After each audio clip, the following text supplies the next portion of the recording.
Tools हैं। आज अपन refrigeration tools के बारे में जानकारी लेते हैं।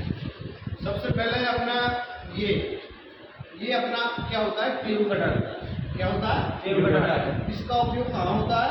ट्यूब काटने के लिए, ट्यूब्स को काटने के लिए। यानी जैसे अपने क्वार्टर की ट्यूब होती है, ज़्यादातर मोस्टली यूज में लेते हैं हम क्वार्टर, हाफ। तो उन ट्यूब्स को काटने के लिए इसको अपन इसमें जामे पकड़ते हैं और पीछे से इसको टाइट करते हैं, उसके बाद घुमाते हैं इसको, है ना। और इसका जो ब्लेड होता है वो अपना हाई कार्बन स्टील का बना होता है, ठीक है ना। क्या काम आती है? ट्यूब काटने के लिए। ये तो अपनी ट्यूब कटर हो गई। उसके बाद ये अपना क्या है? Flaring tools. ये क्या है? इसके साथ एक और होता है फ्लेयरिंग, उसको फ्लेयरिंग योक बोलते हैं। क्या बोलते हैं? फ्लेयरिंग योक। फ्लेयरिंग योक क्या होता है? फ्लेयरिंग क्यों करते हैं? फ्लेयरिंग जैसे अपना क्या करते हैं, जैसे अपना अपन ट्यूब है उसका कॉर्नर को बड़ा करने के लिए उसमें फ्लेयर नट डाल देते हैं, है ना, जिससे कि दूसरी जो अपनी चार्जिंग लाइन है या दूसरी जो लाइन है उसको कनेक्ट करने के लिए अपन फ्लेयर करते हैं, ठीक है। तो कौन सा टूल है ये? फ्लेयरिंग टूल, है ना। उसके बाद ये बोलते हैं इसको, ये होती है रेचेट। इसको क्या बोलते हैं? Ratchet wrench. क्या बोलते हैं? Ratchet wrench. ये क्या काम आती है? जो अपना सिलेंडर होता है उसकी जो वाल्व होती है, वाल्व उसको खोलने के लिए, सिलेंडर की जो वाल्व है उसको खोलने के लिए इसका उपयोग किया जाता है। ये होती है अपनी रेचेट रिंच। उसके बाद ये अपना क्या है? Tube bender. क्या है? Tube bender. इसका उपयोग क्या काम, इसका उपयोग कहाँ करना है? जैसे अपनी कॉपर की ट्यूब होती है उसको बेंड करना है ना, उसको बेंड करना है तो अपन इसमें कॉपर की ट्यूब को डाल देंगे और डाल देंगे तो है ना, ये अपना ट्यूब बेंडर होता है। बाकी एक ट्यूब बेंडर और भी होता है अपना ये वाला, है ना। इसमें क्या करेंगे अपन, इसमें कॉपर की ट्यूब को इसमें डालेंगे, जैसे ये अपने क्वार्टर की है, इससे बड़ी भी आती है ना, और भी बड़ी जो इंडस्ट्रियल में यूज होती है वहाँ भी रखी है ना, वहाँ लगाना पड़ेगा। तो ये क्या करती है? ट्यूब को बेंड करने के काम आती है। इसको क्या बोलता है? Tube bender. ये क्या होता है? Swaging tool. क्या है? Swaging tool. इसका उपयोग कहाँ करते हैं? इसका उपयोग करते हैं जैसे समान व्यास की जो कॉपर की ट्यूब्स है ना, समान व्यास की कॉपर की ट्यूब्स है तो उनको नहीं जोड़ सकते अपन डायरेक्ट। एक सिरा अपन इसके स्वेजिंग टूल से बड़ा कर लेंगे, उसके बाद दूसरी ट्यूब उसके अंदर फंसाकर उसको ड्रेजिंग करेंगे। क्या करते हैं? ड्रेजिंग करते हैं, बीच में करेंगे, एक साथ में। तो ये अपने कितने हैं? 6 स्विचिंग टूल है अपने, है ना। ये क्या है? नोज ब्लायर। इसको बोलते हैं नोज ब्लायर, है ना।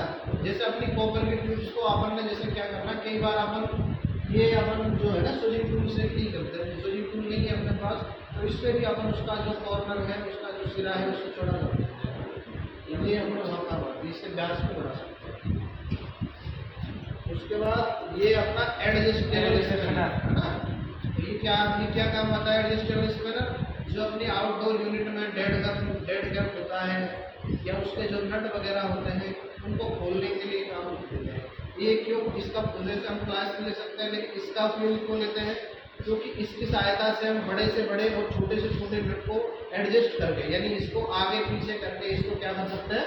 खोल सकते हैं। इसको इसलिए क्या बोलते हैं? इसको एडजस्टेबल स्पैनर। ये जो बॉक्स है ये है अपना एलन की सेट। क्या है ये? एलन की सेट।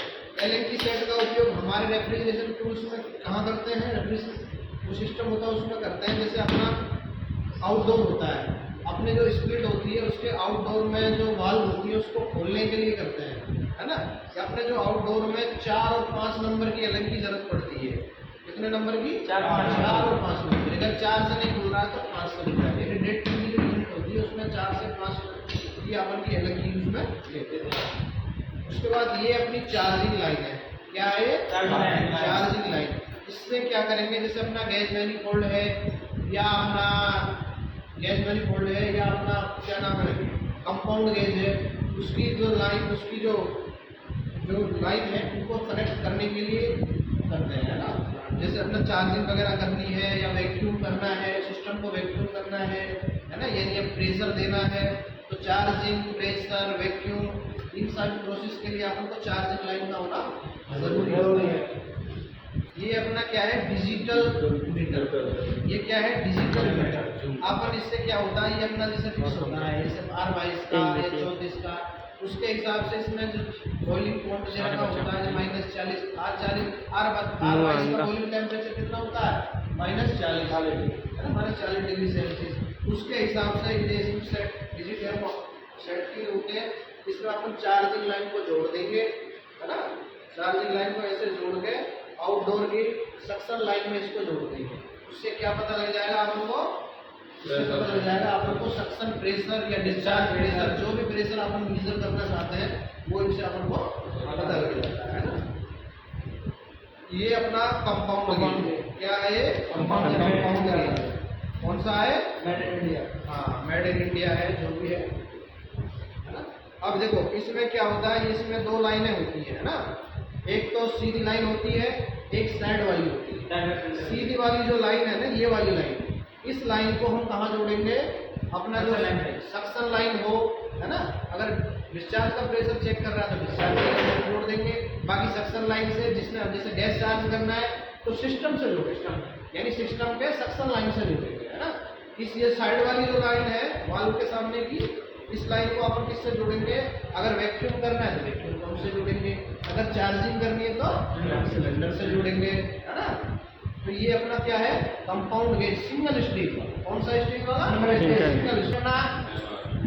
हैमर होता है, हैमर कौन सा, हैमर कितने प्रकार के होते हैं, 3 प्रकार के, कई प्रकार के होते हैं। अपन लेकिन अपन 3 के आधार पर, अगर इसकी ये जो 3 हो इसके आधार पर 3 प्रकार के होते हैं, बॉल पिन, स्ट्रेट पिन और क्रॉस पिन। अब ये कैसे पहचानेंगे कि ये बॉल पिन है, इसका जो गुंबद का आकार है ऊपर वाला, ये किसका, बॉल के आकार का, तो इसको बॉल में। दूसरा क्या होता है, कई बार अपन क्रॉस पिन में अपन अटक जाते हैं, है ना, क्रॉस पिन को अपन अंडरस्टैंड नहीं कर पाते हैं, तो उसका जो पिन, ये हैंडल का सिरा और पिन का सिरा ये क्रॉस में होगा, तो उसको अपन क्रॉस पिन बोलते हैं ना। स्ट्रेट में है हैंडल का सिरा और पिन का सिरा तो स्ट्रेट में।